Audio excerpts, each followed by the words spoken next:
அன்பு நேயர்களுக்கு அன்பு வணக்கங்கள். இளைஞரணி நிகழ்ச்சிக்கு அன்போடு வரவேற்கின்றோம். இன்றைய நிகழ்ச்சியிலும் தமிழ்நாடு முழுவதிலும் இருந்து வந்திருக்கக்கூடிய ஒரு இளைஞர் பட்டாளம் நமக்கெல்லாம் நெருக்கமான, அதே சமயத்துல முக்கியமான ஒரு விஷயத்தை விவாதிக்க காத்து கொண்டிருக்கிறது. சினிமா நமது ஒவ்வொருவருடைய வாழ்க்கையில, இன்னும் சொல்ல போனா அரசியல்ல கூட ஒரு மிகப்பெரிய தாக்கத்தை ஏற்படுத்தி இருக்கக்கூடிய விஷயம். நம்முடைய அன்றாட வாழ்க்கையோடு நேரடியா தொடர்புள்ள ஒரு விஷயமாக மாறிவிட்டது. நம்ம நண்பர்களோட உரையாடும் போதும், வீட்டுல உரையாடும் போதும் கூட எங்கேயாவது எப்பயாவது சினிமா டைலாக சொல்லி அதுல இருக்கக்கூடிய பஞ்ச் டைலாக சொல்ற அளவுக்கு சினிமா நமது வாழ்க்கையோடு பிரிக்க முடியாத ஒரு அம்சமாகிவிட்டது. இது ஒரு பக்கம் என்றால், ஒரு தேசத்துடைய சாஃப்ட் பவராகவும் சினிமா இருக்கிறது. பாலிவுடோ காலிவுடோ இன்னைக்கு தூதரகங்கள் போய் சாதிக்க முடியாத விஷயங்களை, இந்த நாடு பற்றிய புரிதல்களை ஏற்படுத்தக்கூடிய ஒரு சாதகமாக சினிமா இருந்து வருகிறது என்றால் மிகையல்ல. தமிழ் சினிமா ஆரோக்கியமான திசையில் செல்கிறதா? விவாதிப்போம் இன்றைய இளைஞரணி நிகழ்ச்சியில். முதலில் இது சார்ந்த ஒரு காணொலி தொகுப்பை காண்போம். இப்போ ஃபர்ஸ்ட் சினிமா எம்ஜிஆர் இருக்கட்டும், சிவாஜி இருக்கட்டும், அவங்க கருத்துள்ள படங்களை நடிச்சு நம்மளை கவர் பண்ணிட்டு இருந்தாங்க. இப்போ உள்ள சினிமா கஞ்சா அடிக்கிறதோ, தம் அடிக்கிறதோ, சரக்கு அடிக்கிறதோ பசங்களை கெடுக்கிற மாதிரி ஒரு சிச்சுவேஷன் அமைச்சிட்டு இருக்கு. இப்ப வர படத்துல பாத்தீங்கன்னா அதிகமா பெண்களை எப்படி தவறான முறையில இது பண்றது, கெட்ட வழியில எப்படி பணம் சம்பாதிக்கிறது, இதை பத்தி மட்டும்தான் அதிகமா சினிமா வருது. கலை சினிமா துறையானது பாத்தீங்கன்னா எப்படி வாழக்கூடாது, மனித தன்மையை இருக்கக்கூடாது என்பது இந்த சினிமா துறையானது எடுத்துக்காட்டாக இருக்குது. இந்த கேள்வி எல்லா காலங்களிலும் உண்டு. அந்த காலத்திலும் சரி, சினிமாவில் சீரழிந்து போனார்கள், இன்றையும் சீராமல். சினிமாவினால பல நல்ல மாற்றங்களும் வருகிறது. சினிமாங்கிறது கத்தி போன்றவைகளை போல ஒரு ஆயுதம். அது நம்ம ஒரு நல்ல நிலைக்கு பழங்களை வெட்டவும் எல்லாம் கொலை செய்யவும் உபயோகப்படுத்தலாம். அதனால அதுல தவறும் இருக்கிறது, நல்லவைகளும் இருக்கிறது. அதனால இது ஒரு அன்னம் மாதிரி நல்லவைகளை எடுத்துக்கொள்ள வேண்டியது. சினிமாவையே தடை பண்ணுவது, சினிமா இது கூடாது. இந்தியா போன்ற ஜனநாயக நாட்டுல கருத்து சுதந்திரத்துக்கு எதிரானது. ஆனால் சினிமா மட்டுமே சீரழிவுக்கு காரணம் அல்ல, சினிமாவிலே பல நல்லவைகளும் உண்டு என்று நான் நினைக்கின்றேன். பல்வேறு பார்வைகளை பார்த்தோம். இருவேறு பார்வைகளோடு இன்றைய இளைஞரணி இந்த விவகாரத்தை விவாதிக்க இருக்கிறது. இறுதியில திரு அமெரிக்கன் சொன்னது போல, இந்த கேள்வி சரியான திசையில் சினிமா செல்கிறதா, முன்பு போல் இருக்கிறதா, அந்த காலத்து படம் போல் இந்த காலத்து படம் இருக்கிறதா அப்படிங்கிற கேள்வி முன்பு கேட்கப்பட்டது, இன்று கேட்கப்படுகிறது, நாளையும் கேட்கப்படும். ஆனாலும் விவாதிப்போம். இந்த அணியுடைய பார்வையை நான் தெரிஞ்சுக்க விரும்புறேன். சினிமா தவறான திசையில் செல்கிறதுன்னு நினைக்கிறீங்களா? எனில் ஏன்?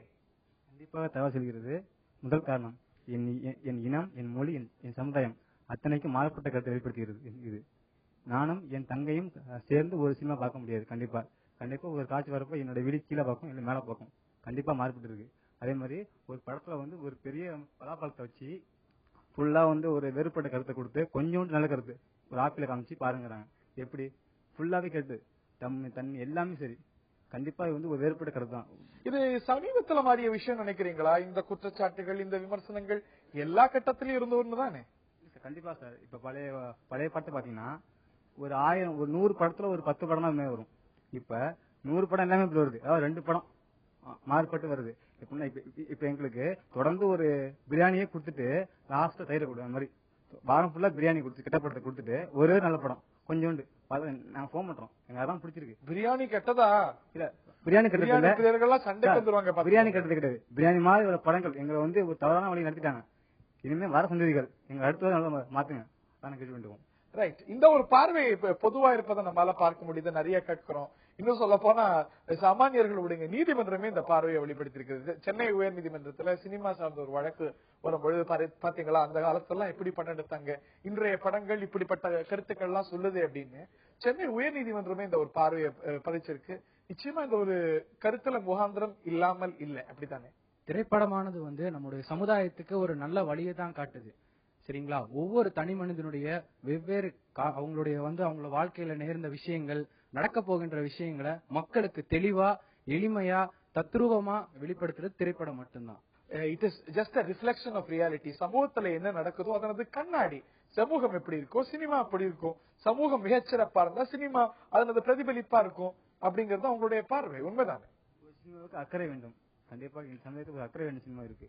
உங்களிடம் ஒரு 50 ரூபாய் பணம் இருந்தா போதும், நீங்கள் எப்படி கொலை செய்யலாம், எப்படி கற்பழிக்க வேண்டும் எல்லாம் கத்துக்கொள்கிறது. 2 மணி நேரத்தில் நீங்கள் கொலை செய்வது எப்படி, திருடுவது எப்படி, அனைத்தையும் கத்துக்கொள்கிறது இந்த சினிமா. இல்ல, அப்படி எந்த படம் என்னத்தை கத்து கொடுத்து? கண்டிப்பா கத்துக் கொடுக்குது. இப்ப வர படம் பாருங்க, இப்போ ஒரு படம் வந்துச்சு, ஏடிஎம் எப்படி திருடுறது, பணம் திருடுறது. ஏடிஎம் எப்படி பணம் திருடுறது, அது கத்து கொடுக்கலையா? அதுக்கப்புறம் நிறைய ஏடிஎம் திருட்டு அதை பேஸ் பண்ணி தான் நடந்துச்சோ? நடந்துட்டு சார். அதுக்கு முன்னாடி ஏடிஎம் திருட்டு நடக்கலையா? இது மாதிரி இது மாதிரி இப்ப ஒரு புது டாக்டிக்ஸ் சொல்றாங்க. அப்புறம் சினிமா பாணியில் திருட்டு, சினிமா பாணியில் கொலை. நிறைய பேர் மனசால நினைச்சிட்டு இருப்பாங்க, அதாவது அவங்களுக்கு செய்ய ஒரு சரியான வழியோ இல்ல தைரியமோ இல்லாம இருக்கும். அவங்க பாத்தீங்கன்னா ஒரு படத்தை பார்ப்பாங்க, அதால தூண்டுதலின் பேர்ல அவங்க போய் அந்த தவறையோ செய்யறதுக்கு ஒரு வழியா இந்த சினிமா அமைது. அதுக்கு நிறைய தற்போதைய சினிமா தான் காரணமா இருக்கு. இந்த அணியுடைய பார்வைக்கு கண்டிப்பா அதை அப்படி சொல்ல முடியாது. சினிமா பார்வையில் திருட்டு, சினிமா பார்வையில் கொள்ள அப்படின்னா சினிமா பாணியில் சாப்பிடுறாங்கன்னு சொல்றாங்களா? கிடையாது. ஏன்னா நம்ம எப்படி சாப்பிடுறோமோ அது மாதிரி சினிமாவில் சாப்பிடுறாங்க. எங்கேயுமே நல்லது மட்டுமே கிடையாது, அதே சமயம் எதிரியும் கெட்டது மட்டுமே கிடையாது, ரெண்டும் கலந்துதான் இருக்கும். சார் சொன்ன மாதிரி மொத்தமா பிரியாணி கொடுத்துட்டு கடைசியா கொஞ்சோண்டு தயிர் கொடுக்குறாங்க அப்படின்னு. பிரியாணி நல்லதுதான், என்ன சொல்றேன்னா படமே நல்லதுதான். ஏன்னா அது தப்பா இருந்தா நமக்கு அவேர்னஸ், நம்ம அந்த மாதிரி இருந்துக்க கூடாது, நம்ம எவ்வளவு சேஃப்டியா இருக்கணும் அப்படிங்கிறது அவேர்னஸ். அதே கொஞ்சம் நல்லா இருந்தா நம்ம அது மாதிரி இருக்கணும் அப்படிங்கிறது பாசிட்டிவ். ரெண்டுமே நம்ம நல்லா எடுத்துக்கலாம், நம்ம பாக்குற கோணம் தான் வேற. இல்ல நீங்க சொல்ல அதே விஷயத்துக்கு வர சினிமா பாணியில் திருட்டு அதெல்லாம் இப்ப சமீபத்துல வந்ததுன்னு நினைக்கிறீங்களோ? இப்போ ஒரு 4-5 வருஷத்துல அதிகமான விஷயம் நினைக்கிறீங்களோ? சார் இது அப்போதுல இருந்தே இருக்கு சார், நான் அது இப்பதான் வந்துன்னு சொல்ல விரும்பல. ஆனா அப்போது இருந்த விழுக்காடுக்கும் இப்ப இருந்த விழுக்காடுக்கும் ஜாஸ்தி. அப்ப 2 விழுக்காடு இருந்தா இப்போ எப்படி சொல்றது 98 விழுக்காடு ஞாபகம் இருக்கு. ஒரு வங்கியில ஒரு கொள்ளையன் உள்ள போயிட்டு எப்படி போலீஸ்ல மாட்டாம வெளியில வர முடியும் அப்படின்னு ஒரு படத்தை பார்த்திருக்கோம். நம்ம இப்படியெல்லாம் கூட யோசிக்க முடியுங்கிற ஒரு சிந்தனை இன்னைக்கு ஏடிஎம் பத்தி சொல்றாரு. ஏடிஎம் இப்ப சமீபத்துல வந்து ஒரு விஷயம், ஒரு வங்கியில ஒருத்தர் பஃபூன் வேஷம் போட்டு உள்ள போவாரு, வெளியில ஒரு வயோதிகர் போல வெளில வருவார். இதெல்லாம் இப்ப எப்பவுமே இருக்கக்கூடிய விஷயம் தான். 4-5 வருஷத்துல மாறின மாதிரி சொல்றீங்க. இல்ல சார், நீங்க நகைச்சுவையா சித்தரிக்கப்பட்டதை மட்டும் எடுத்து பேசுங்க. நகைச்சுவையோ சீரியஸோ எவ்வளவு ஆழமான கருத்து அது.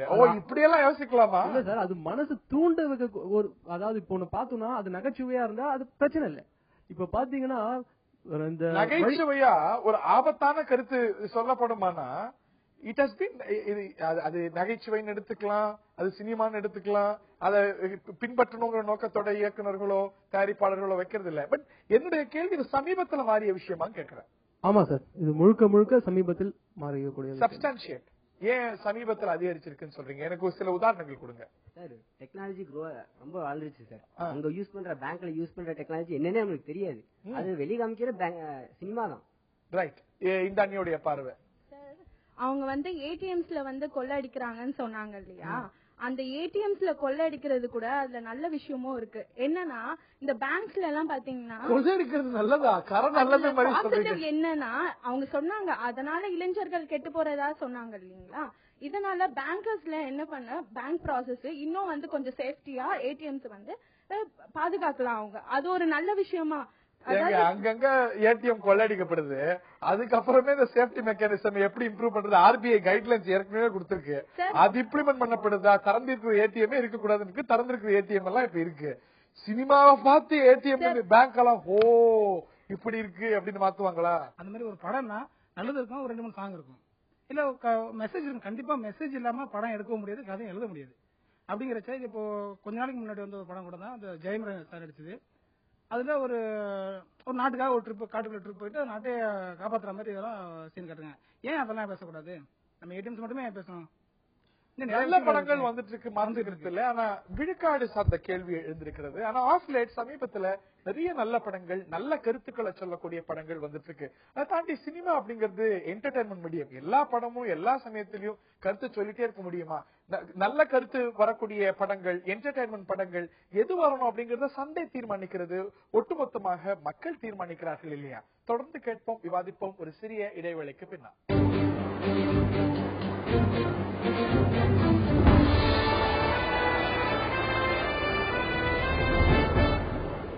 தடம் மாறுகிறதா, சரியான திசையில் தான் செல்கிறதா தமிழ் சினிமா என்பது நம்முடைய பிரதான கேள்வி. இந்த அணி மிகச்சரியான திசையில் செல்கிறது அப்படின்னு கேட்கிறோம். ஆஃப்லைட் அதிகரித்து செல்லக்கூடிய குற்றச்சாட்டு, பெண்களை அணுகக்கூடிய விதம், வன்முறை பாலியல் விஷயங்களை அணுகக்கூடிய விதத்துல ஒரு தேய்வு ஏற்பட்டிருக்கிறது. ஒரு மிக மோசமான நிலை நோக்கி நம்ம போயிட்டு இருக்கோம் அப்படிங்கிறது பொதுவா வைக்கக்கூடிய விமர்சனம் மறுக்கிறீங்களா? எவ்வளவு படங்கள் பெண்களை சரியா காட்டுது? வெறும் போக பொருளா, தொப்புல க்ளோஸ்அப்ல காட்டுது, ஒரு ஒரு ஒரு பெண்களை ஒரு போக பொருளாவும் ஆபாச பொருளாவும் காட்டுவதும் வன்முறையும் பாலியல் விஷயங்களையும் அதிகமாக முன்னிறுத்துவம் தானே அதிகமா இருக்குது. சார் பெண்களை அப்படி காட்டுற படங்களும் இருக்கு. இப்ப ரீசெண்டா வந்த ஜோதிகா நடிச்ச 36 வயது நிலை, ஜூனார், அது மாதிரி எவ்வளவு படங்கள் சொல்வீங்க சார்? இருக்கு சார். பெண்கள் என்னன்னா இதுல பெண்களை எந்த அளவுக்கு உயர்த்தி காமிச்சிருக்காங்கன்றத நம்ம ரோல் மாடலா எடுத்துக்கலாம் சார். அக்ரி சகோதரி. இதே ஜோதிகா நடிச்ச பெண்களை மையப்படுத்தி ஜூனார்னு ஒரு படம் வந்தது. அதே போல பெண்கள் மட்டுமே நடிச்ச படங்கள்லாம் வந்திருக்குது. 36 வயது நிலை ஒரு கணிசமான வரவேற்பு பெற்றது. ஆனால் எவ்வளவு படங்கள் இது மாதிரி வருது? நான் வீராச்சாரத்தின் அடிப்படையில் கேட்கிறேன். நல்ல படங்கள் வருதா? மிகச்சிறந்த ஆகச்சிறந்த கருத்துக்களை சொல்லக்கூடிய படங்கள் வருதா? வருது.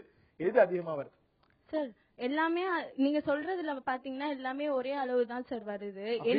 என்னன்னா இது பெண்களை அப்படி ஆபாசமா காமிக்கிற படங்களும் இருக்கு. அதே படத்துல பெண்களை ட்ரெடிஷனலா காமிக்கிறதும் இருக்கு சார். நீங்க அப்படி ஆபாசமா காமிக்கிறது?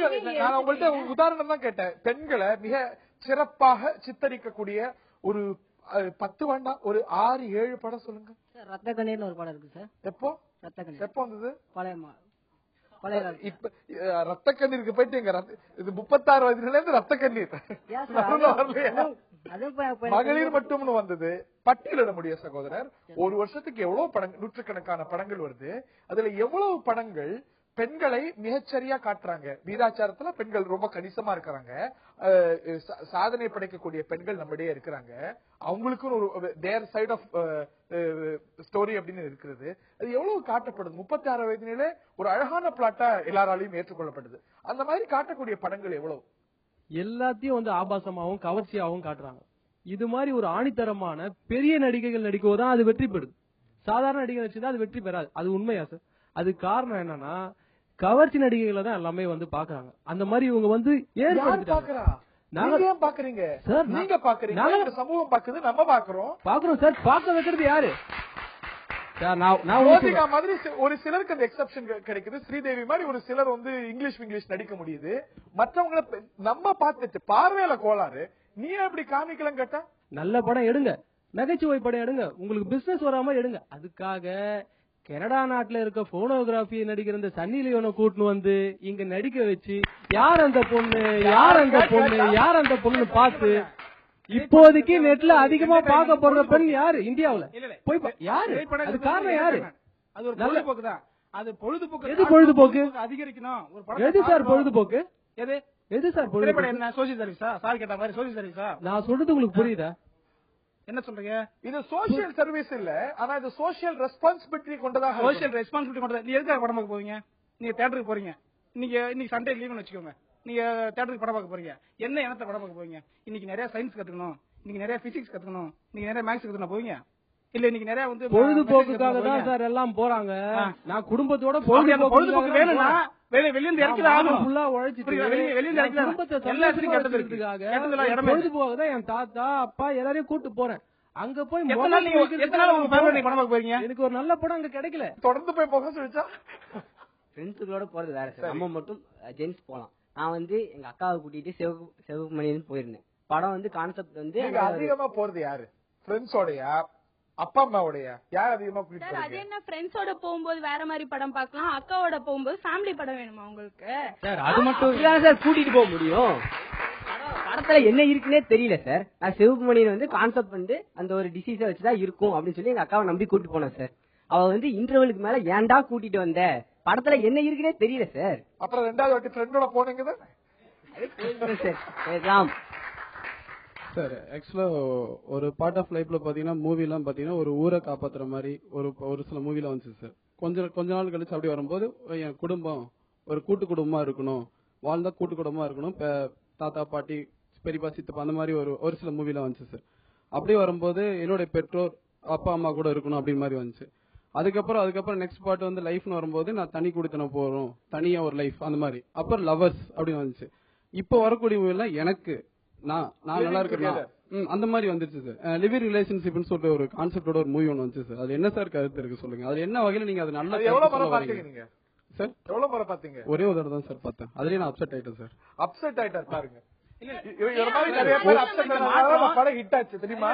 இந்த மாற்றம் படத்துல நடக்கிறதா இல்ல பர்சனல் லைஃப்ல நடக்கிறதா? படத்துல இருந்து நம்ம லைஃப்ல நடக்காதியா படத்துல காட்டிடுறாங்க சார். அதாவது நீங்க மாறிட்டு வரீங்க. நம்ம சோசியல்ல இருக்கிற மெம்பர்ஸ் வந்து ஃபேமிலியோட கன்ஸ்ட்ரக்ஷன் அந்த மாதிரி மாறிட்டு குறைஞ்சிட்டு வருது. அதுதான் படத்துல காட்டிட்டு இருக்காங்க. நீங்க சொல்ற விஷயம் இந்த ஒரு வருத்தம் ரொம்ப நியாயமானது. ஒரு கூட்டு குடும்பத்தை காமிச்சாங்க, பெரிய குடும்பத்தை காமிச்சாங்க, பிறகு ஒரு சிறிய குடும்பத்தை காமிச்சாங்க, அப்புறம் வந்து நியூக்ளியர் ஃபேமிலிஸை காமிக்கிறாங்க. நம்ம சமுதாயத்திலே அப்படிப்பட்ட தேய்மானத்தை பார்க்கிறோம்ல. இன்னைக்கு சமுதாயத்துல எல்லா இடத்துலயும் தண்ணி கொடுத்தணும் இந்த மாதிரியான விஷயங்கள்லாம் இருக்கும்பொழுது சினிமா மட்டும் பெரிய குடும்பங்களை இல்லாத ஒரு விஷயத்த பூதாகரமா காட்ட முடியுமா? நான் ஏற்கனவே சொன்ன மாதிரி film is just a reflection of the society. Sir reflection of the society okay sir. இப்போ ஆக்சுவலா ஒரு எக்ஸாம்பிள் ஒரு ரெண்டு மூவி சொல்றேன் சார். உயிர் மூவின்னு ஒரு மூவி பார்த்துருப்பீங்க, ஸ்ரீகாந்த் ஆக்ட் பண்ண மூவி சார். இன்னொன்னு சிந்து சமோலின்னு ஒரு மூவி வந்துச்சு சார். இந்த ரெண்டு மூவிக்கு என்ன சார் ரிலேஷன்ஷிப் சொல்லுங்க? இந்த ரெண்டு மூவி எதை ஒரு நல்வழி காமிக்கிற மாதிரி ஒரு படம் சார். நம்ம பல நிச்சயமா அதுல காட்டப்பட்டிருக்கக்கூடிய விஷயங்கள் பலரை முகம் செலுக்க வைத்தது. ஆனா அது நடக்காத விஷயங்கள்ல இந்த அவலங்களை நம்ம செய்தித்தாள்கள்ல பார்க்கிறோம், ஊடகங்கள்ல ரிப்போர்ட் ஆகுது. அந்த மாதிரியான நிகழ்வுகள் அது ஏன் சார் இப்ப ஊர்ஜினப்படுத்தணும் திரையில? சரி, நடக்காத ஒரு விஷயத்த காட்டினா பரவாயில்ல. ஏதோ ரொம்ப குறைவா நடக்கக்கூடிய ஒரு குற்றத்தை நீங்க சொன்ன மாதிரி ஒரு குற்றத்தை சொல்லி தந்தா பரவாயில்ல. Something is happening in the society. இன்னைக்கு ஒரு சைல்டு அபியூஸ் அப்படிங்கிறது நடக்காம ஒரு சினிமால காட்டப்பட்டு அது மூலமா ஒரு மெசேஜ் கிடைக்குமானா, ஒரு சமிஞ்சையோ எச்சரிக்கையோ கிடைக்குமானா, ஏன் இதெல்லாம் காட்டுறாங்க நம்ம கேட்போமா? Sir okay sir. இப்போ ரீசன்ட் சலீம் மூவி பாத்திருக்கீங்களா சார்? சலீம் மூவில பாத்தீங்கன்னா ஒரு மெடிசன் சார். அது இந்த குட் நைட் காயில் இருக்குல்ல சார், லிக்விடேட்டர். அதுல இருக்கிற அந்த லிக்விட எடுத்து சார் ஃப்ரெஞ்ச் பண்ணி பாடியில ஏத்துவாங்க சார். அப்படி ஏத்தி ஒரு மார்டர் பண்ணுவாங்க. It's a poison. Actually normally ஒரு மெடிக்கல்ல போய் நம்ம பிரிஸ்கிரிப்ஷன் இல்லாம எந்த ஒரு இதுவும் வாங்க முடியாது சார். இப்ப ரீசெண்டா 2 days பிஃபோர் பேப்பர்ல கூட பாத்தீங்கன்னா அக்ரிகல்ச்சர் கூட பாத்தீங்கன்னா அக்ரிகல்ச்சர் ஒரு ஆபீசர் கையெழுத்து இல்லாம அக்ரிகல்ச்சர் கூட மெடிசன் தரமாட்டேன்னு ஒரு அனௌன்ஸ்மெண்ட் வந்திருக்காங்க. ஏன்னா கொஞ்சம் உரத்தையெல்லாம் வெஜிடபிள்ஸ் எல்லாம் சேவ் பண்ணணும் அப்படின்ட்டு. சோ அந்த மாதிரி ஒரு குட் நைட் காயில் மூலமா ஒரு பாய்சன் இருக்குங்கிற விஷயம் எப்படி சார் எங்களுக்கு தெரியும்? படத்தை கீழ smoking is injurious to life னு கூட தான் வருது. அத ஃபாலோ பண்றீங்களா யாராவது? அந்த படத்துல சீன் வரணும். தண்ணி அடிச்சிட்டு எச்சரிக்கைன்னு சொன்னீங்கல, அந்த லிக்விட போட்டுருக்காங்க. அத யாராவது ஃபாலோ பண்றீங்களா? அதுல இருக்கிற நல்லதை ஏன் எடுத்துக்க மாட்டீங்க? அது நமக்கு படிக்க தெரியும். உங்க மனித இயல்புங்க ஒரு கெட்ட விஷயத்துக்கு அட்ராக்ட் ஆவது அப்படிங்கிறது ஏன் ஆகலாம் கேட்டா நியாயமான கேள்வி. But it is human. அதை தாண்டி ஒரு மிகப்பெரிய ஹீரோக்கள், ஆதர்ஷ நாயகனா இருக்கக்கூடிய ஹீரோக்கள் இந்த மாதிரி பழக்கங்கள் இது பண்ணும்போது நம்ம தலைவரே பண்றாரு, நம்ம பண்ணா என்ன அப்படிங்கிற ஒரு எண்ணம் வரும். இதை தாண்டி இந்த ஒரு கோரிக்கைகள் சமூகத்துல அமைப்புகளால கட்சிகளால வைக்கப்பட இந்த பழக்கத்தை நான் வந்து இந்த சினிமால காட்ட மாட்டேன் அப்படின்னு சொன்ன நல்ல முடிவுகள் எடுத்த சினிமா பிரபலங்களும் மிகப்பெரிய ஸ்டார்களும் உண்டு. மேலும் பல கேள்விகள் எழுந்திருக்கின்றன. ஒரு தாக்கத்தை ஏற்படுத்தக்கூடிய ஊடகம் சினிமா எனும் பொழுது அந்த சமூக பொறுப்பும் இது சோசியல் ரியாலிட்டியை தானே காட்ட முடியும் அப்படிங்கிற இன்னொரு பார்வையும் இருக்கிறது. தொடர்ந்து விவாதிப்போம் ஒரு சிறிய இடைவேளைக்கு பின்னால். நேர்களே,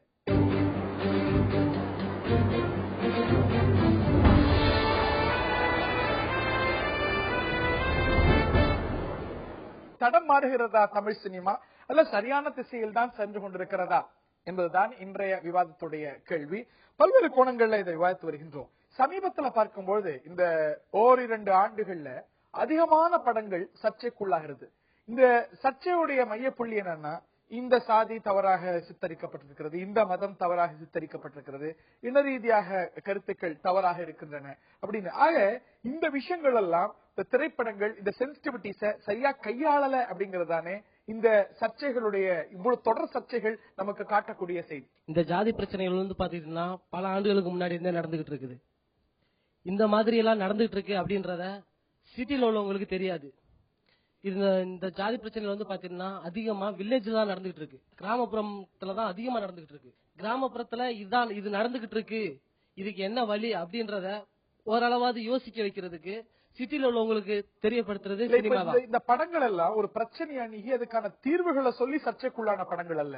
ஒரு சமூகத்தை பத்தியோ, ஒரு மதத்தை பத்தியோ, ஒரு இனத்தை பத்தியோ, ஒரு ஜாதியை பற்றியோ புகழ்த்தியோ தாழ்த்தியோ சொல்வதனால் ஏற்பட்ட சர்ச்சை. இப்ப கடல் படம் பாத்தீங்கன்னா கிறிஸ்துவ அமைப்புகள் கண்டனம் எழுப்பினாங்க. விஸ்வரூபம் படத்துல இஸ்லாமிய அமைப்புகள் ஒன்று கூடி எதிர்த்தாங்க. இன்னும் சொல்ல போனா இந்து மத கருத்துக்களை புண்படுத்துகிறதுன்னு சில படங்கள் சர்ச்சைக்குள்ளாச்சு. ஆதி பகவான் ஒரு படம் நினைக்கிறேன், சமீபத்துல கமல்ஹாசனுடைய உத்தம வில்லன் படம் கூட சர்ச்சைக்குள்ளாச்சு. இப்ப கொம்பன் திரைப்படத்துல இதே போன்ற ஒரு சர்ச்சையை டாக்டர் கிருஷ்ணசுவாமி அவர்கள் எழுப்பினார். சோ ஒரு சென்சிட்டிவிட்டியோட இவையெல்லாம் அணுகப்படணும் அப்படிங்கும் பொழுது அணுகவில்லையா தமிழ் சினிமா? சார் அந்த மாதிரி படத்தை எடுத்துட்டு இப்போ ப்ரொடியூசரோ டைரக்டரோ வந்து ஒரு படத்தை வந்து தயாரிக்கிறாங்க. தயாரிச்சு அதை மக்கள் மத்தியில, நீங்க தான் சொன்னீங்க கொஞ்ச நேரத்துக்கு முன்னாடி, படத்தை தயாரிச்சு நேரடியா கொண்டு போய் மக்கள் மத்தியில வந்து காட்ட முடியாது. சென்சார் போர்டு சென்சார்ல கொடுத்துதான் மறுபடியும் பண்ண முடியும். அந்த சென்சார்ல ஏன் அவங்க அதை தடை பண்றது இல்ல? அவர் சொன்னது போல இதுல பெரும்பாலான படங்கள் இல்ல எல்லா படங்களுமே சர்ச்சைக்குள்ளான படங்கள் அனைத்துமே சென்சார் ஆனவை. சென்சார் ஆன படங்களுக்கு தான் இவ்வளவு சிக்கல்கள். திரைப்படங்கள் எவ்வளவு சிக்கல்களை சந்திக்கின்றன பார்க்கணும். இந்த படங்கள்ல எதிர்ப்புக்குள்ளான படங்கள்ல ஒரு போராட்டங்கள்ல எழக்கூடிய விமர்சனம் என்னன்னா, இவையெல்லாம் விளம்பரத்துக்காக, இதில் பல இல்ல முக்கியமானவை விளம்பரத்துக்காக செய்யப்பட்டவை. சினிமா ஒரு சாஃப்ட் டார்கெட், பெரிய நடிகர்களுடைய படம்னா ஒரு சாஃப்ட் டார்கெட், அதவே வைத்து பப்ளிசிட்டி தேடிக்கொள்ளலாம் அப்படின்னு பல அமைப்புகள் கையில் எடுக்கிறாங்க. இதெல்லாம் வந்து தேவையற்ற சர்ச்சைங்கிற ஒரு பார்வையும் இருக்கு. சரியா இல்லையா? அது சரிதான் சார், நான் அதை ஒத்துக்கிறேன். ஏன்னா பாதிக்கு பாதி வந்து தேவையே இல்லாத சில விஷயங்கள் இருக்கும். அது வீம்புக்குன்னா போய் சில அரசியல் கட்சிகள் தங்களை வந்து கொஞ்சம் பிரபலப்படுத்திக்கணும், மக்கள் கிட்ட அவங்க நாங்கெல்லாம் இருக்கோம் அப்படின்றதுக்காக வெளிப்படுத்திக்கணும்ன்றதுக்காக பண்றாங்க. அது உண்மைதான். எனக்கு வந்து சென்சார் போர்டு மேலே கூட கொஞ்சம் ஒரு சில வருத்தம் இருக்கு சார். காரணம் வந்து சண்டியர்னு ஒரு படம் வச்சாங்க, அதுக்கு பெரிய ஆர்ப்பாட்டம், இந்த படத்தை ரிலீஸே பண்ண முடியாது அப்படின்னு சொன்னாங்க. எடுக்கிற வரைக்கும் சும்மா தான் இருந்தாங்க. படம் பூஜைக்கே அந்த சண்டியர்னு அப்படின்னு பேர் வச்சுதான் இருந்தாங்க. அப்பெல்லாம் சும்மா இருந்து ரிலீஸ் பண்ணும் போது பண்ணாங்க. 2 வருஷம் அந்த படம் வெளி வந்து, விருமாட்டின் படம் வந்து 2 வருஷம் கழிச்சு அதே பேர்ல சண்டியர்னு ஒரு படம் வந்தது. யாருமே எதுவும் பண்ணல, சென்சார் போர்டு ஒன்றும் கேட்கல. ஏங்க அந்த சமயத்துல பிரச்சனை கிளப்பியது சென்சார் போர்டு அல்ல, இல்ல அமைப்பு, ஒரு அரசியல் கட்சி. நீங்க கேட்க வேண்டியது சென்சார் போர்டு அல்ல. சென்சார் போர்டு இந்த படத்தோட பேரை மாத்துன்னு சொல்லல, அன்னைக்கும் சொல்ல இன்னைக்கும் சொல்ல. ஒரு பிரச்சனை வரும்பொழுது தமிழக முதலமைச்சர் வரைக்கும் போகும்பொழுது அவங்க ஒரு கோரிக்கை வைக்கிறாங்க, மாத்திரங்களேன் கமல் அப்படின்னு கேட்கிறாங்க. அதனால அந்த ஒரு கோரிக்கை ஏற்று மாத்திராரே தவிர அரசாங்கம் உத்தரவு போடல, முதலமைச்சர் உத்தரவு போடல, சென்சார் போர்டு உத்தரவு போடல. அந்த ஒரு பிரச்சனையை சுமூகமாக தீர்க்கும் வண்ணம் இந்த படத்துடைய பேர் மாற்றி அமைக்கப்பட்டது. இங்க வந்து சென்சார் போர்டு வந்து அந்த இடத்துல வந்து படத்துடைய பேர்ல வரல, மாத்தணும்னு சொல்லல. சென்சார் போர்டு ரொம்ப கரெக்டா இயங்குதுன்னு நினைக்கிறீங்களா? அதுல விமர்சனம் இருக்கிறது. பட் ஆனா சென்சார் ஆன படங்கள் இந்த மாதிரி சர்ச்சைக்குள்ளாகும் பொழுது நீங்களே சொன்ன மாதிரி சில அரசியல் நோக்கம் இதுல பார்க்கப்படுது. இப்ப சென்சார் போர்டுங்கிறது வந்து இப்ப வேலு பிரபாகரின் காதல் கதைன்னு ஒரு படம் வந்தது சார். அந்த படத்துக்கு பாத்தீங்கன்னா ஏ கேட்டகரிங்கிற ஒரு அவருக்கு இதுக்கு சர்டிபிகேட் கொடுத்திருக்காங்க. சோ சென்சார் போர்டு அப்படின்னு ஒரு விஷயம் இருந்ததுன்னா கண்டிப்பா அந்த படத்தையே கட் பண்ணிருக்கணும். ஏன்னா அந்த படத்துல வந்து ஒரு ஆபாசத்தை தூண்டுது, அதுவும் இல்லாத ஒரு ஜாதியை தூண்டுது, அதுல பின்னணியை பார்த்தா ஒரு அரசியல் வருது. சோ ஒட்டுமொத்தமாகவே அந்த வேலு பிரபாகரன் காதல் கதைங்கிற ஒரு படம் வந்து அது வந்து ஒரு சொசைட்டில வந்து ஒரு தாக்கத்தை ஏற்படுது, அதுவும் ரொம்ப நெகட்டிவான தாக்கத்தை ஏற்படுது. சார் மிருகம் படம் பார்த்திருக்கீங்களா? அந்த படத்துக்கு வந்து ஏ சர்டிபிகேட் தான் கொடுத்திருப்பாங்க. ஆனா அந்த படத்துல ஃபுல் அண்ட் ஃபுல் வந்து வல்கரா தான் இருக்கும். ஆனா அந்த படத்துல மூலமா ஒரு நல்ல விஷயத்த வந்து எடுத்து சொல்லியிருப்பாங்க. இது மாதிரி நம்ம நாட்டை பொறுத்த வரைக்கும் ஹெச்ஐவிங்கிறது எல்லார்கிட்டையும் நம்ம மக்கள்கிட்ட பரவி இருக்கிற ஒரு கொடிய நோய் சார். ஆனா அந்த படத்துல சொல்லியிருப்பாங்க, இது மாதிரி இருந்தா இப்படிதான் கெட்ட விஷயம் நடந்தா கடைசி பின்னாடி இப்படி வரும்னு சொல்லிட்டு ஒரு நல்ல செய்தி கொடுத்திருப்பாங்க சார். நாங்க என்ன வேணான்னு சொல்றோம்னா டை ஏதாவது இந்த மாதிரி படங்கள், பாட்டுகள், இப்ப ஒரு போலீஸ் கூட பாத்தீங்கன்னா முன்னாடி விட்டு பின்னாடி வந்து இன்டைரக்டா பேசுறது, ஆசிரியர் அந்த மாதிரி கிளாஸ்ல தப்பான பார்வைகள் பாக்குறது, இல்ல தப்பான இன்டைரக்டா வந்து டபுள் மீனிங்ல பேசுறது, இப்படி எல்லாம் இருந்துட்டு இருக்கு சார். டபுள் மீனிங் டயலாக் கூட சார் இப்ப சமீபத்தில் உழைத்த ஒரு பினாமினா சினிமா மேல இந்த ஒரு குற்றச்சாட்டு எல்லா கட்டத்திலும் இருந்து தானே இருக்கு சார். நான் இப்போ நடிகர், இப்ப நம்ம சினிமா பத்தியே பேசிட்டு இருக்கோம். இப்ப நடிகர்களுக்கும் ஒரு முக்கிய பங்கு இருக்கு. இப்ப காரணம் சொன்னா ரொம்ப உலகத்திலே தலை சிறந்த ஒரு நடிகர் அப்படின்னு சொல்லி பாத்தீங்கன்னா சார்லி சாப்ளின் இருந்தார். அவருக்குன்னு ஒரு கொள்கை ஒண்ணு இருந்தது. அந்த கொள்கை என்னன்னு பாத்தீங்கன்னா, சார்லி சாப்ளின் என்ற ஒரு நடிகர் அவரது வலியை பார்த்து சிரிக்கலாம், மத்தவங்க சிரிக்கலாம். ஆனா அவர் சிரிப்புன்னு நினைச்சு பண்ற விஷயத்த பார்த்து மத்தவங்களுக்கு வலிக்க கூடாது. இது அவர் கொள்கையா வச்சிருந்தார். இது மட்டும் இல்லாம இரட்டை அர்த்தங்கள் வரவே கூடாது. இன்னொருத்தர கேலி கிண்டல் செஞ்சு அவர் மனசை துன்புறுத்த கூடாது. அதெல்லாம் ஒரு கொள்கையா வச்சிருந்தார். இதை வச்சு அவர் ஜெயிக்கலையா? பொதுவாகவே பெண்களா இருக்கட்டும், மாற்றுப்பாலினமா இருக்கட்டும், உடல் பருமன் அதிகமா இருக்கிறவங்களாகட்டும், இப்படி எல்லாம் ஒருத்தருடைய பலவீனத்தை சுட்டிக்காட்டி செய்யக்கூடிய காமெடி அப்படிங்கிறது தவிர்க்கப்படணும் அப்படிங்கிற ஒரு கருத்து இருக்கிறது. அது தவிர்க்க முடியாத யதார்த்தமா எல்லாத்துக்குமே அப்படி கட்டுப்பாடு வச்சா எப்படிதான் படம் எடுக்குது அப்படிங்கிற ஒரு கவலையும் இருக்கவே செய்யுது. தொடர்ந்து பல கேள்விகள் எழுந்திருக்கின்றன நேயர்களே, விவாதிப்போம் ஒரு சிறிய இடைவெளிக்கு பின்னால்.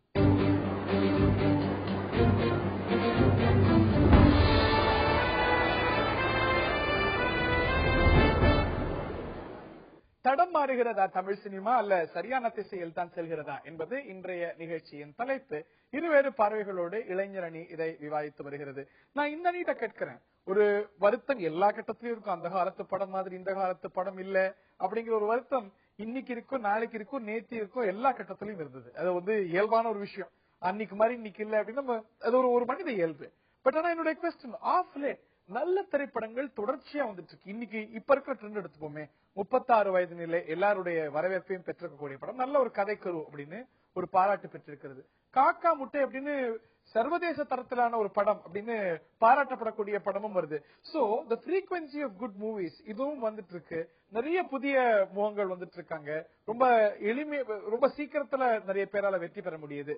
இந்த மாதிரியான பாசிட்டிவ் ட்ரெண்ட் நம்ம பாராட்ட வேண்டாம். அதே காக்கா முட்டை படத்துல சார், ட்ரெயின் தண்டவாளத்துல ட்ரெயின் போயிட்டு இருக்கும். ஒரு 3 பசங்க கையில தடியை வச்சு நின்றுட்டு இருப்பானுங்க. அந்த ட்ரெயின்ல படிக்கட்டுல பையனுங்க செல்போன் யூஸ் பண்ணிட்டு வந்துட்டு இருப்பாங்க சார்.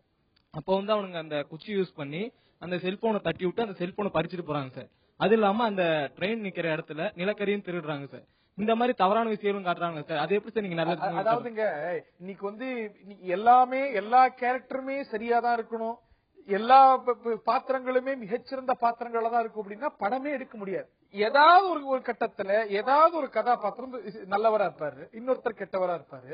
ஒரு கதாபாத்திரம் சிறந்த கதாபாத்திரமா இருக்கும், இன்னொரு கதாபாத்திரம் கெட்ட கதாபாத்திரமா இருக்கும். அப்படி இருக்கும்பொழுது எல்லாருமே நல்லா ஒரு படத்துல இருந்துட்டா ஏது படம்? நம்ம வாழ்க்கையில அப்படிதான் இருக்கா? எல்லாருமே நல்லவங்களா இருக்காங்களா? எல்லாருமே எல்லா கட்டத்திலயும் நல்லவங்களா இருப்பாங்களா? ஆனா அந்த படம் இப்ப எப்படி ஒரு ட்ரெண்ட் வந்திருக்குன்னா, ஏதாவது ஒண்ணு இதுல ஆட்டோக்காரர்களை தவறாக காண்பித்தார்கள், இதுல வழக்கறிஞர்களை காண்பித்தார்கள், இதுல இந்த சமூகத்தினரை காண்பித்தார்கள். If you take offence for everything, where does it end? எல்லாமே சுமூகமா எல்லாமே சரியா இருந்துட்டா வாழ்க்கையும் கிடையாது, பணமும் கிடையாது.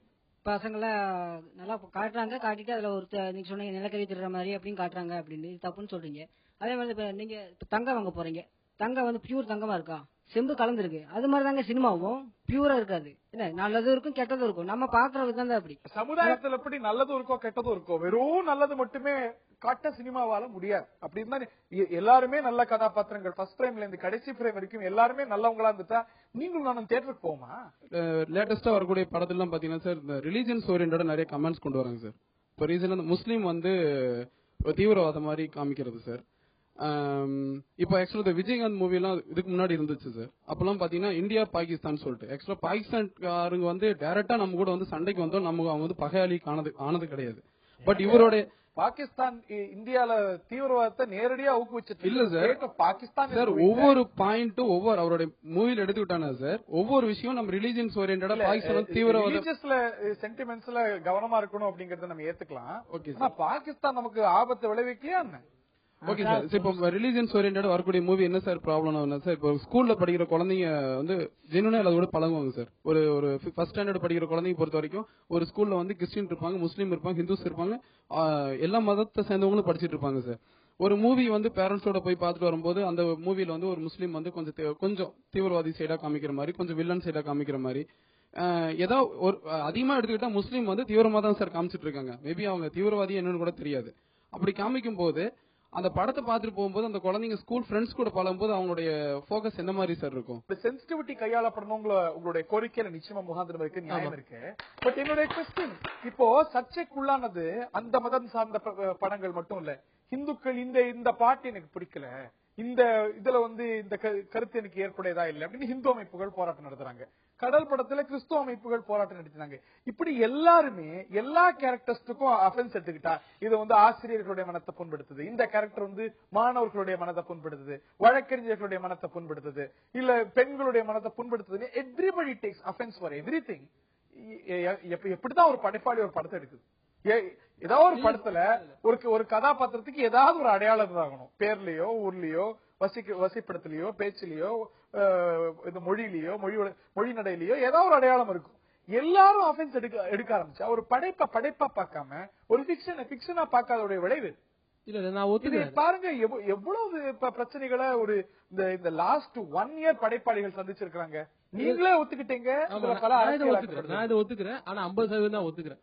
சில விஷயம் ஏற்கனவே நான் சொன்ன மாதிரி தங்களை பிரபலப்படுத்திக்கணும்ன்றதுக்காக சில அரசியல் கட்சிகளும் சில குறிப்பிட்ட அமைப்பினர்களும் ஏற்படுத்துறது. இது ஒரு படைப்பாளைய பாதிக்குது.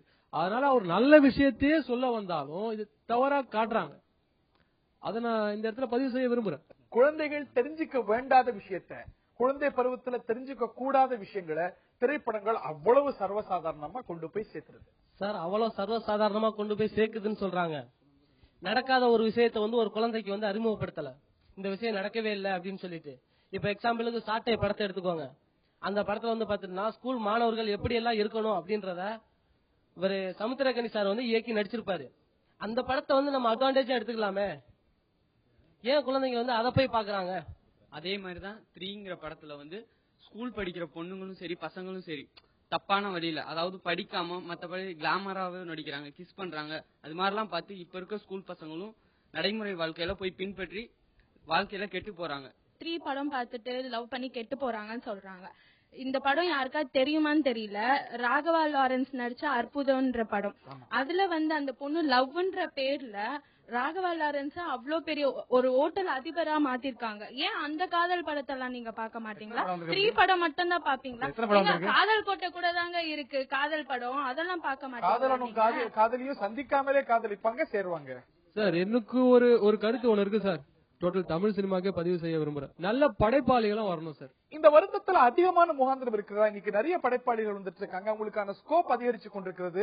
3வது படத்துல சூப்பர் ஸ்டார் படம் பண்றதுக்கான வாய்ப்பு நிறைய பேருக்கு கிடைக்குது. அட்டகத்தி படம் இயக்குனர் அவர் சூப்பர் ஸ்டார் படம் பண்றாரு அப்படிங்கும்போது இது ஒரு வாய்ப்பு அதிகரிச்சிட்டு இருக்கு. நிறைய நல்ல படைப்பாளிகள் வந்துட்டு இருக்காங்க. முன்பு இருந்த ஒரு வருத்தம்னா நல்ல படைப்புகள் ரொம்ப ரேரா வருது அப்படின்னு. இன்னைக்கு அதனது ஃப்ரீக்வன்சியும் அதிகரிச்சிருக்கிறது அப்படிங்கறத நம்ம பாக்குறோம் இல்லையா? இல்ல நீங்க வந்து ரஞ்சித் அப்படின்ற டைரக்டர் முன் வச்சு அப்படி பேசிட்டு இருக்கீங்க. ஆனா நிறைய பேர் வரணும், இது மாதிரி நிறைய பேர் இருக்காங்க, நல்ல கான்செப்டோட இருக்காங்க. ஆனா இப்ப படம் சரியா ஓடுறது இல்ல அப்படின்னு சொல்லி அவங்க இன்னும் தேக்க நிலையிலே இருக்காங்க. இவ்வளவு நல்ல கதை இருந்தா அது ஒரு ப்ரொடியூசர் வேணும் சார். அது ப்ரொடியூசரோட மெயின் என்ன காசு தான்.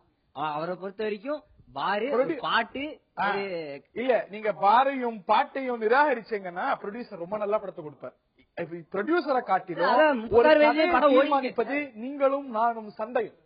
36 வயது ஓடி இருக்கல சார். அந்த மாதிரி எவ்வளவு படத்துக்கு கண்டினியூஸா நம்ம ஏத்துக்கிறோம். கரெக்ட். இப்ப காக்கா முட்டைங்கிற ஒரு படம் சர்வதேச அரங்கத்திலயும் இந்த மாதிரி பிலிம் பெஸ்டிவல்ஸ்லயும் நல்லா பண்ணிட்டு இருக்கு. வெகுஜனங்கள்ட்டையும் வரவேற்பு பெற்றிருக்கு. ஆக திரைப்படப்பாளிகள் நினைச்சா பேலன்ஸ் பண்ண முடியும். இப்ப வந்து நண்பன் மாதிரியான ஒரு படம் கமர்ஷியல் எலிமெண்ட்டும் கொண்டது, நல்ல தகவலும் கொடுக்கக்கூடியது. ஆக அது ஏற்கக்கூடிய வகையில நல்ல கருத்துக்கள் கொடுக்கப்படுமானால் மக்களால் ஏற்கப்படும். சார் அவங்க வந்து முத்துக்கு முத்தாக படம் பார்க்கலையா? மாயாண்டி குடும்பத்தார் படம் பார்க்கலையா? இல்ல விஐபின்னு சொல்லி வேலையில்லா பட்டதாரி படம் வந்துச்சு, இதெல்லாம் பார்க்கலையா? அவங்க ஏன் இதெல்லாம் எடுத்துக்க கூடாது? விஐபில வந்து பாத்தீங்கன்னா விஐபில வந்து படத்தை விட நம்ம நிறைய சீன் இருக்கு. நீங்க எல்லாத்திலயுமே குறைகள் கண்டுபிடிக்கிறீங்க. காக்கா முட்டைனா அதுல இப்படி காமிச்சிருக்காங்கிறீங்க, இன்னொரு படத்தை சொன்னா அதுல இந்த குறை இருக்குங்கிறீங்க.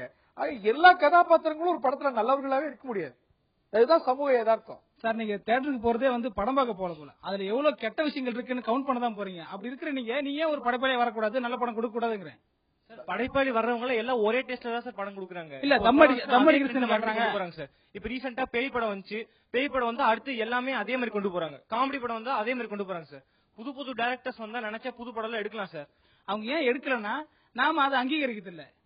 அது மாதிரி படம் வந்தா நம்ம போறது இல்ல. நம்ம சப்போர்ட் இல்லாம அவங்க பேலன்ஸ் பண்ண முடியாது. சார் சொல்றாரு வெறும் தம்மடிக்கிற சீன் வெறும் தண்ணடி சீன் தான் படத்திலே வருதுன்னு. அவரு அந்த மாதிரி சீன் வச்சதா அவர் பாக்குறேன்றாரு. அந்த மாதிரி சீன் வச்சதா மக்கள் போறாங்க. அப்படி சொன்னா அப்ப 36 எப்படி ஓடிச்சு படம்? அந்த மாதிரி படத்துல அந்த மாதிரி சீன்ல வரலையே. படம் நல்லா ஓடிட்டு இருக்குன்றீங்க, அப்புறம் எப்படி சொல்றீங்க நம்ம தமிழ் திரைப்படம் வந்து ரொம்ப கெட்டு போயிட்டு இருக்குன்னு? நல்லா தானே போயிட்டு இருக்கு. கெட்டு போயிட்டு இருக்குன்னா இப்பயும் நான் சொல்லுவேன், வருஷத்துக்கு இந்த மாதிரி ஒரு படம் தானே வருது. நாங்க 100 படம் ஒரு வருஷத்துக்கு 100 படம் வந்துச்சுன்னா நாங்க சொல்ற மாதிரி தான் வரும். நீ ஒரு ஆள் தான் பாத்துக்க அந்த கூட்டத்திலே. காக்கா மட்டும் நீ ஒரு ஆள் தான் பாத்துக்க, நீ ஒரு ஆள் தான் அங்கீகரிக்கிறீங்க. இந்த சதவீதம் அதிகமாகணும் நல்ல திரைப்படங்கள் வரும். நல்ல திரைப்படம் வந்து ஓடாம போயிட்டா நம்ம காசு போட்டு நம்ம லாபம் எடுக்காம விட்டுருவோமா? நான் பாத்தீங்கன்னா 85 வருஷங்களுக்கு முன்னாடி சார்லி சாப்ளின் ஒருத்தர், அவர் வந்து பிரிட்டிஷ்காரா இருக்கலாம், அதாவது இங்கிலாந்துல பிறந்து அமெரிக்காவில வளர்ந்தவரா இருக்கலாம். அமெரிக்காவில 1930 பக்கம் பாத்தீங்கன்னா மனிதர்கள்லாம் பார்த்தா இயந்திரமாவே வேலை செய்ய வைப்பாங்க. ஒரு நாளைக்கு 20 மணி நேரம்லாம் வேலை செய்வாங்க. அவங்களுடைய மைண்ட், அவங்களுடைய யோசனை, அவங்களுடைய சந்தோஷம் எதுவுமே இருக்காது, இயந்திரத்தனமாவே இருக்கும். அவர் ஒரு படம் எடுத்தார், மாடர்ன் சிட்டி அப்படின்னு அந்த ஒரு படம். அந்த படத்துல பாத்தீங்கன்னா நகைச்சுவை தான் இருக்கும், ஆனா அது ஆழமா பாத்தீங்கன்னா அந்த மனிதர்கள்லாம் கடைசியில ஒண்ணு சேர்ந்து அமெரிக்க ஏகாந்தபத்தியத்தை ஒடுக்க பார்ப்பாங்க. நாங்க இல்லன்னா நீங்க இல்ல, ஆனா நீங்க என்ன வந்து இயந்திரத்தனமா இந்த மக்கள் எல்லாம் நீங்க வந்து இயக்கிட்டு இருக்கீங்க அப்படின்னு. இத வந்து அந்த அமெரிக்கா சொல்லிருக்கேன் இன்னும் நான் முடிக்கல. கடைசியில இவங்க அமெரிக்க ஆளுங்க என்ன பண்றாங்க, அந்த தலைவர்கள்லாம் சார்லி சாப்ளினை கூப்பிட்டு வச்சு, நீ வந்து இந்த நாட்டுக்கு எதிரா படம் எடுத்துட்ட, ஒரு உண்மையை சொன்னாரு, நீ எதிரா எடுத்துட்ட, அதனால இந்த அமெரிக்கா நாட்டு உள்ள நீ நுழையக்கூடாது, 20 வருஷம் அவருக்கு தண்டனை போட்டாங்க. சொல்றேன் கேளுங்க, உலகத்துல எத்தனை பேர் சார்லி சாப்ளின் கூட இருந்தாங்க தெரியுமா? அப்போ அவர் திரும்பவும் அந்த நாட்டுக்கு வந்தாரு, அதை ரத்து பண்ணாங்க. அது மாதிரி ஒரு படம் எடுக்கிறாங்க, நல்ல படமா எடுக்கிறாங்க, அது ஓடல அப்படின்றதுக்காக படைப்பாளிகள் வந்து மறுபடியும் ஆபாசமான படம் எடுக்கிறது, காமெடி படம் எடுக்கிறது, தேவையில்லாத வாலிபர்களை வேற பக்கம் கூட்டு போற படம் எடுக்கணும்னு அவசியமே இல்ல. முயற்சி வேணும் சார். அப்படி இருந்தாதான் சார் நிலைக்க முடியும் சார்லி சாப்ளின் மாதிரி. இது ஒரு மாஸ் மீடியா, மக்கள் மத்தியில மிகப்பெரிய தாக்கத்தை ஏற்படுத்தக்கூடிய ஊடகம் அப்படிங்கும் பொழுது மிகப்பெரிய பொறுப்பு இருக்கிறது சினிமாக்கு. அந்த ஒரு சோசியல் ரெஸ்பான்சிபிலிட்டி பின்பற்றப்படுகிறதா அப்படிங்கிற கேள்வியைத்தான் முன்வைக்கிறாங்க. நம்ம வந்து பாலியல் ரீதியாக இதுல காட்டப்படக்கூடிய விஷயங்கள், பெண்கள் சித்தரிக்கப்படக்கூடிய விஷயங்கள், குழந்தைகளை பாதிக்கக்கூடிய விஷயங்கள் பத்தி பேசி வருகின்றோம். வயலன்ஸ், வன்முறை அதிகமாக காட்டப்படுகிறது, ஒரு மிகப்பெரிய தாக்கத்தை சமூகத்துல ஏற்படுத்துது அப்படிங்கிற ஒரு குற்றச்சாட்டு எழுகிறது. அது பற்றி பேசுவோம் ஒரு சிறிய இடைவேளைக்கு பின்னால். நேர்களை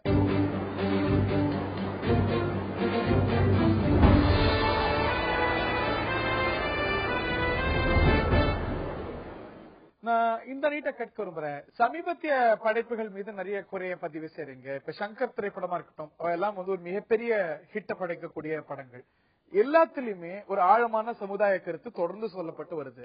இப்ப உதாரணத்துக்கு சமீபத்துல பாத்தீங்கன்னா போதி தர்மர் அப்படிங்கிறவர் நம்ம நாடு பெருமை கொள்ளத்தக்க ஒரு பொக்கிஷம் அப்படிங்கிற ஒரு கருத்து 7ஆம் அறிவுங்கிற ஒரு திரைப்படம் வராட்டி நம்மள பல பேருக்கு, இன்னும் சொல்ல போனா பெரும்பாலானோருக்கு தெரியாமல் போயிருக்க கூடலாம். ஆக நல்ல பல தாக்கத்தை இது ஏற்படுத்துது அப்படிங்கறத நம்ம மறுத்தவே முடியாது. எக்ரி? கைத்தட்டலாம் நீங்க. அட் த சேம் டைம் பல திரைப்படங்களை இன்னைக்கு ஹீரோக்களா யார் சித்தரிக்கப்படுறாங்க? சமுதாயத்துக்கு சேவையாற்றுபவர்களா? இன்னைக்கு நாமெல்லாம் ரோல் மாடல்களா எடுத்துக்கொள்ளத்தக்கவர்களா? பல சமயங்கள்ல வேலை இல்லாம ரவுடித்தனம் பண்ணிக்கிட்டு இந்த மாதிரியான கேரக்டர்ஸ் ஹீரோக்களா சித்தரிக்கப்படுது, அவங்களுக்கு பின்னாடி ஹீரோயின் போறது, இந்த மாதிரி கேரக்டர்ஸ் குளோரிஃபை பண்ணி காட்டப்படுது. சோ இவங்க எல்லாம் சமுதாயத்துல அவங்க ரசிகர்கள் மத்தியில நேரடியா தாக்கம் உருவாக்குறாங்க. சோ இதுல இந்த மாதிரியான படைப்புகள்ல படைப்பாளிகள் இன்னும் காஷன் பின்பற்ற வேண்டாமா? இந்த ஒரு ட்ரெண்ட் அப்படிங்கிறது ஆரோக்கியமானதா சார்? நீங்க இத பத்தி கேக்குறீங்க. இப்போ தமிழ் சினிமால வந்து பாத்தீங்கன்னா மனித உடல் உறுப்பு திருட்டு அப்படின்னு சொல்லிட்டு இங்க இருக்கிறவங்கல எத்தனை பேருக்கு தெரியும், எப்ப தெரியும்? கிட்னி திருட்டு தொடர்ந்து நடந்துட்டு சார். கிட்னி திருட்டுன்றது நான் சின்ன பிள்ளைல இருந்தே கேள்விப்பட்டிருக்கேன். மனித உடலில் உள்ள எல்லா உறுப்புகளையும் திருடுறாங்க ஹாஸ்பிட்டல்ல. கிட்னி திருடுறது சில பேரை கிட்னாப் பண்ணிட்டு போய் திருடுவாங்க அப்படின்ற மாதிரி சொல்றாங்க. ஹாஸ்பிட்டல்ல திருடுறாங்க. அது எங்க நடந்ததுன்னா, மூளை வளர்ச்சி இல்லாதவங்க இந்த ஊர்ல சொல்லுவாங்க, லூஸ் பிடிச்சிருச்சு இவனுக்கு, மென்டல் ஹாஸ்பிட்டல்ல சேர்த்து விடுங்க அப்படின்னு சொல்லிட்டு அவங்கள போய் மென்டல் ஹாஸ்பிட்டல்ல சேர்த்து விட்டனா, வெற்றி செல்வன் சொல்லிட்டு ஒரு படம் ஒன்று ரிலீஸ் ஆச்சு. அந்த படத்துலதான் முதல் முறையா ஒரு அவேர்னஸ் கிரியேட் பண்ணிச்சு அப்படின்னு சொல்றீங்க. ஆமா சார். அது மூலமா தான் பாதி பேருக்கு தெரிய ஆரம்பிச்சிச்சு. இதுலயும் பாத்துட்டீங்கன்னா பல இளைஞர்களுக்கு இது தெரியாது. ஏன்னா அந்த படத்தை வந்து பாத்துட்டா யாருமே அக்செப்ட் பண்ணிக்கல, யாருமே அதை வரவேற்கல, அதனால பாதி பேருக்கு தெரியாது. S, your points. அவர் சொன்ன பாயிண்ட்லாம் கரெக்ட். அந்த வீட்டுல கொள்ள செயின் மோதிரத்து மாதிரி கொள்ளடிச்சவங்க இப்படியும் திருடலாமான்னு காமிச்சது அந்த ஒரு படம் தானே. திருட்டு இந்த மாதிரி யூஸ் பண்ணலாம் காமிச்சு அந்த படத்துல தான் காமிச்சிருக்கீங்க. அந்த படம் வந்திருக்கா? அதுக்கு உஷாராக படத்தை காட்டுறாங்க. திருட வர்றாங்கன்னா இந்த அலாட்டா இருக்கணும் அப்படின்னு சினிமால காட்டுறாங்க. அது இப்படிதான் திருடணும் நீங்களா ஒரு பிக்ஸ் எடுத்துட்டு அதை பாத்துட்டுன்னா அது உங்க தப்பு. அது நீங்க காமிக்கிறதா நாங்க கேட்டு போறோம், நீங்க காமிக்காம நான் கேட்டு போகாம இருக்கிறோம். சார், இந்த மனித உறுப்புகள் திருட்டுன்றத வந்து பாத்தீங்கன்னா நடந்ததை வச்சுதான் சொன்னாங்க. அதே மாதிரி தான் அந்த திருட்டையும் நடந்ததை வச்சுதான் சொன்னாங்க. இந்த மாதிரி நடக்குது, கொஞ்சம் கேர்ஃபுல்லா இருங்க அப்படின்றத வெளிப்படுத்தினாங்க. நீங்க ஏன் அதை அப்படி எடுத்துக்க மாட்டேங்கிறீங்க? அதே அப்படி திருடினாலும் அதுல இருந்து எப்படி தப்பிச்சு வரலாங்கிற காரணத்தை நீங்க தானே படத்துல சொல்றீங்க. இப்படி எல்லாம் தப்பிப்பாங்க, கேர்ஃபுல்லா இருங்க அப்படின்றத உங்களுக்கு வெளிப்படுத்துறோம். ரைட், எப்படியும் பார்க்கலாம். இரு பக்கமும் விமர்சனம் இருக்கு. நான் கேட்ட அதே கேள்விக்கு தான் கேட்கிறேன். இன்னைக்கு ஊர் சுத்திட்டு இருக்கிறவன், வேலை இல்லாதவன், படிக்காதவங்க, இவங்களெல்லாம் குளோரிஃபை பண்ணும்போது எதை பாசிட்டிவா அந்த சமுதாயத்துல காட்ட விரும்புகிறார்கள் பல படைப்பாளிகள்? பல பெரிய படங்கள்ல எப்படி காட்டப்படுது? சரி, ஹீரோக்கள் எல்லாம் வந்து இப்ப வேலை இல்லாம இருக்கிறவங்களதான் ஹீரோவா போடுறாங்க, அதை பார்த்துதான் பெண்கள் மயங்குறாங்க அப்படின்னு நீங்க சொல்றீங்க. அப்படின்னு காட்டப்படுது. சரி, அப்படின்னு காட்டப்படுதுன்னு சொல்றாங்க. பேராண்மை படம் எடுத்துக்கோங்க, அவர் வந்து சும்மா வேலை வெட்டி இல்லாம பேராண்மையில காட்டியிருக்கிறாங்க, வரவேற்கலாம். ஆனா இப்ப எவ்வளவு சமீபத்தில் ஹிட்டான பல படங்கள்ல இன்னைக்கு எதையெல்லாம் நம்ம சமுதாயத்துல ஒரு கெட்ட குணங்களா நினைக்கிறோமோ அதையெல்லாம் காமிச்சு இவர் தான் ஹீரோ, இவர் பின்னாடி ஒரு அழகான பெண், நல்லா படித்த பெண், நல்ல நிலையில இருக்கக்கூடிய பெண், சரிங்க அவர் பின்னாடி போவாங்க. சரி, அப்படி காதல் வசப்பட்டு போறாங்க. அந்த பெண்கள் அப்படியே அந்த ஹீரோவை வந்து அப்படியே ஒன்னும் வேலை இல்லாதவனா ஆக்கலையே. அப்படிப்பட்ட ஒரு குணாதிசயம் ஊக்குவிக்கப்படுது. நிச்சயமா அது வந்து ஒரு வேலை இல்லாம இருக்கிறதோ ஊர் சுத்திட்டு இருக்கிறதோ ஊக்குவிக்கப்பட வேண்டிய ஒரு குணாதிசயம் இல்ல. அது சப்ளிமெரி ஒரு தாக்கத்தை ஏற்படுத்தி இப்படி இருக்கிறவங்க தான் ஹீரோ அப்படின்னு நிறைய பேர் அப்படி அது ஜாலியா இருக்க ட்ரை பண்றாங்க. சார், படத்துலயும் சரி பொது வாழ்க்கையிலயும் சரி அப்படி இருந்து மேல வந்தவங்க தான் சார் ஹீரோக்கள்னா. முதல்ல ஃபர்ஸ்ட் ஸ்டேஜ்ல எல்லாரும் வந்து சிஎம் போஸ்டுக்காக ஆசைப்பட முடியாது, இல்ல ஒரு கம்பெனி சிஇஓவா ஆசைப்பட முடியாது. ஒரு ஸ்டேஜா போறதுதான், சும்மா வேலை வெட்டி இல்லாம இருந்து போறதுதான் சார். அந்த ட்ரெண்ட் ஊக்குவிக்கப்படுதா அப்படிங்கறதா சார். ஒரு படத்துல எடுத்துனா லவ் பண்றான், கல்யாணம் பண்றான், டைவர்ஸ் ஆகுது. அந்த நடுவுல படுற கஷ்டத்தை சொல்ல மாட்டேங்கிறாங்கல்ல சார். ஒரு கஷ்டத்தை சொல்லும் அவங்க ஏன் டைவர்ஸ் ஆகுறாங்க அப்படின்னு ஒரு கஷ்டத்தை சொன்னா அந்த ஒரு அது ஃபாலோவிசம் வராது இல்ல சார். அதுக்கு தான் நாடோடிகள் படத்துல தெளிவா காட்டிட்டாங்களே எதுக்கு டைவர்ஸ் ஆகுது அப்படின்னு சொல்லிட்டு. ஏதோ ஒரு படம், ஒரே ஒரு படத்தை காமிச்சா எப்படி? நீங்க கேக்குறதுக்கு நாங்க பதில் சொல்லிட்டு இருக்கோம், சரியா? நீங்க கேட்டீங்க அதுக்கான கஷ்டம் எப்படி டைவர்ஸ் பண்றாங்க அப்படின்னு காட்ட மாட்டாங்க அப்படின்னு. நாடோடிகள் படத்துல காட்டுறாங்க, அந்த ஆணுக்கும் சரி பெண்ணுக்கும் சரி கொஞ்சம் வசதியான வீட்டுல உள்ளவங்க இப்படிதான் இருக்காங்க. 2 பேர் லவ் பண்ணிட்டு மேரேஜ் பண்ணிக்கிறாங்க. மேரேஜ் பண்ணிட்டதுக்கு அப்புறம் இவங்க வேலைக்கு போக மாட்டேங்கிறாங்க. இதனால இவங்க 2 பேத்துக்குள்ள வந்து பாத்தீங்கன்னா வாக்குவாதங்கள் ஆகுது. இதனால டைவர்ஸ் பண்றாங்க. அதெல்லாம் தெளிவா காட்டிருக்காங்க. இதுக்கு மேல உங்களுக்கு எப்படி காட்டணும்? வன்முறை அப்படிங்கிறது ரொம்ப அதிகமாக காட்டப்படுது. இன்னும் சொல்ல போனா சாதிய வன்முறைகள் கூட மறைமுகமாவோ நேரடியாவோ பல படங்கள்ல காட்டப்பட்டதை நம்ம பார்க்கிறோம். ஒரு வயலன்ஸ ஊக்குவிக்கக்கூடிய ஒரு விஷயமா சினிமா ஊடகம் மாறிட்டு இருக்கோம். மாறுது சார். அதாவது சினிமா பாத்தீங்கன்னா மனித உரிமையை வந்து மீறதெல்லாம் படமா எடுக்கிறாங்க. எக்ஸாம்பிள் கொலை செய்யறது, கற்பழிக்கிறது, வன்முறையை தூண்டி விடுறது போன்ற செயல்கள்லாம் சினிமாவில் வந்து அதிகமா காமிக்கிறதுனால அதை பாக்குற இளைஞர்களும் அது மாதிரி செயல்கள்ல ஈடுபடுறாங்க. கொலை செய்யறாங்க, கற்பழிக்கிறாங்க, வன்முறையவே தூண்டி விடுறாங்க. இல்ல இது கொலையோ கற்பழிப்போ இதெல்லாம் நடக்கிறதுக்கு காரணமா சினிமா தான் இருந்துட்டு இருக்கோ? ஆமா சார். இப்ப தெரியாதவங்களுக்கு கூட அது பல விஷயங்கள். இப்ப அந்த மாதிரி இந்த திருட்டு கொலை அந்த மாதிரி செஞ்சாதான் ஹீரோயிசம்னு காமிக்கிறாங்க. அதான் அத வந்து குளோரிஃபை பண்றாங்கிறது. இல்ல அந்த மாதிரியான மென்டாலிட்டி தான் இப்ப இருக்கிற இளைஞர்கள் கண்டிப்பா இருக்கு. இல்ல அப்படிப்பட்ட இளைஞர்கள் அப்படி அதை நோக்கி கொண்டு போவீங்களா? நல்ல படங்களும் வருதுன்னு நீங்க தான் பட்டியலிடுறீங்க. அந்த மாதிரி படங்கள் கொண்டு வருவது அந்த இளைஞர்களுக்கு நல்லதா? தட் வே இந்த படைப்பாளிகள் இன்னும் கொஞ்சம் ரெஸ்ட்ரிக்ஷன்ஸ் கடைபிடிக்கணுமா இல்லையா? ஒரு ரேப் சீன் காமிக்கலாம் சார். காமிக்கிறதுன்னு ஒரு முறை இருக்குல்ல சார். ஃபர்ஸ்ட் எல்லாம் எப்படி சார் காமிப்பாங்க? ஒரு பொண்ணை உள்ள கூட்டு போய் ஒரு அப்படியே கத்துற சீனோட முடிச்சிருவாங்க. இப்ப அந்த சவுக்கு மணியில எப்படி சார் காமிச்சாங்க? கேங் ரேப் எப்படி காமிச்சாங்க? ஒரு முறை தான் சார். நம்ம கிட்ட இருக்கு. நம்ம எப்ப நல்ல படங்களை தொடர்ந்து அங்கீகரிக்கிறோமோ தொடர்ந்து நல்ல படங்கள் வரும். ஆக சந்தை உருவாக்குகிறது நல்ல படங்களுக்கான தேவையையும் கட்ட படங்களுக்கான தொடர்ச்சியும். ஆக சந்தை கிட்ட இருக்கு, மக்கள்கிட்ட இருக்குங்கிறதையும் நம்ம உணரணும். இருவேறு பார்வைகளை பார்த்தோம். நமக்கு நெருக்கமான ஒரு விவாதம், தொடர்ந்து எல்லா கட்டங்களிலும் நாம் செய்யக்கூடிய விவாதம், எல்லா கட்டங்களிலும் நடக்கக்கூடிய விவாதம். சினிமா தடம் மாறுகிறதா, முன்பை போல் இருக்கிறதா, இன்று முன்பை போன்று நல்ல படங்கள் வருகிறதா அப்படிங்கிற ஒரு கேள்வி நேற்று கேட்கப்பட்டது, இன்று கேட்கப்படுகிறது, நாளையும் கேட்கப்படும் அப்படிங்கறதுல மாற்று கருத்தில்லை. இன்னைக்கு நல்ல பல படைப்புகள் வந்து கொண்டிருக்கின்றன. விமர்சனத்துக்கு உள்ளாக்கூடிய இப்படியெல்லாம் வரலாமா அப்படின்னு விமர்சனம் பெறக்கூடிய படைப்புகளும் வந்து கொண்டே இருக்கின்றன. இது எல்லா கட்டத்திலையும் இந்த நல்ல விஷயங்களும் இருக்கும், கெட்ட விஷயங்களும் இருக்கும். எப்படி சமுதாயத்தில் அது இருக்கிறதோ சமுதாயத்துடைய பிரதிபலிப்பு தான் சினிமா அப்படிங்கறதுல மாற்று கருத்து இருக்க முடியாது. நிச்சயமாக சாமானியனுக்கு இருக்கக்கூடிய ஒரு பொறுப்பை விட, ஒரு சோசியல் ரெஸ்பான்சிபிலிட்டியை விட ஒரு படைப்பாளிக்கு, ஒரு சினிமா படைப்பாளிக்கு அதிகம் அப்படிங்கறதையும் நாம் மறுத்து விட முடியாது. அந்த எக்ஸ்பெக்டேஷன் பொய்யாகும் பொழுது, இல்ல அதற்கு மாறாக ஒரு விஷயம் வரும்பொழுது வரக்கூடிய விமர்சனங்கள் தான் இப்படி எல்லாம் இருக்கலாமாங்கிற ஒரு கேள்வி இது பல கட்டங்களிலும் இருக்கணும். நம்முடைய பொதுவான எதிர்பார்ப்பு சர்வதேச தரத்துக்கு தொடர்ந்து மென்மேலும் உயரங்களை தமிழ் சினிமா அடைய வேண்டும். நல்ல பல கருத்துக்களை அதே சமயத்துல நம்ம எல்லாரும் என்ஜாய் பண்ற வகையில சொல்ல வேண்டும் அப்படிங்கிறது தான் எல்லாருடைய எதிர்பார்ப்பு. நிகழ்ச்சியில பங்கு பெற்ற 2 அணிகளுக்கும் பார்த்த நேயர்களுக்கும் நன்றி கூறி விடைபெறுகின்றோம். வணக்கம் நேயர்களே.